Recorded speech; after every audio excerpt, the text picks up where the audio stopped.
দিদি খুবই ইয়াম্মি। খুবই আমি হ্যাঁ, ঝটপট বন্ধুদের সাথে শেয়ার করে দে।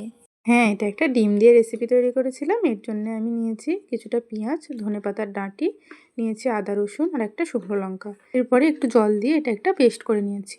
এরপরে ডিম নিয়েছি আমি। তো এখানে আমি 3টে ডিম নিয়েছি। ডিমগুলোকে একটু লবণ দিয়ে ভালো করে আমি ফেটিয়ে নিচ্ছি। তো ডিমটা ফেটানো হয়ে গেলে এখানে কড়াই নিয়েছি। কড়াইটা ভালো করে গরম করে একটু সর্ষের তেল দিয়েছি। তেলটা ভালো করে গরম হয়ে গেলে ডিমগুলো এর মধ্যে দিয়ে দিয়েছি। দিয়ে এক পিঠটা যখন হয়ে গেছে তখন 4টে টুকরো করে কেটে আমি ডিমটা সুন্দরভাবে উল্টে দিচ্ছি। এরপরে ডিমটা ভেজে আমি তুলে নিয়েছি। এরপরে কড়াইতে আর একটু তেল দিয়ে যে মশলাটা আমি পেস্ট করে রেখেছিলাম সেই মশলাটা এর মধ্যে দিয়ে দিয়েছি। এরপরে দিয়েছি লবণ, হলুদ গুঁড়ো, একটু কাশ্মীরি লঙ্কা গুঁড়ো দিয়ে একটু জল দিয়ে মশলাটা কষিয়ে এর মধ্যে দিয়েছি পেঁয়াজকালি আর দিয়েছি মটরশুঁটি দিয়ে নাড়াচাড়া করে জল দিয়ে দিয়েছি। জলটা যখন ফুটে উঠেছে তখন ভেজে রাখা ডিমগুলো একে একে দিয়ে দিয়েছি।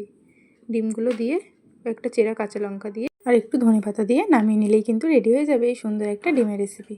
তোমরা অবশ্যই বাড়িতে বানিও, আর খেতে কিন্তু খুব সুন্দর হয়। হ্যাঁ হয়েছে, এবার তুই তাড়াতাড়ি ভাত দে দেখি, আমার খুব খিদে পেয়েছে। আর বন্ধুরা তোমরা কিন্তু সাবস্ক্রাইব আর ফলো করতে ভুলো না, আর কমেন্ট করে অবশ্যই জানাবে রেসিপিটা তোমাদের কেমন হয়েছে। Tata, bye bye.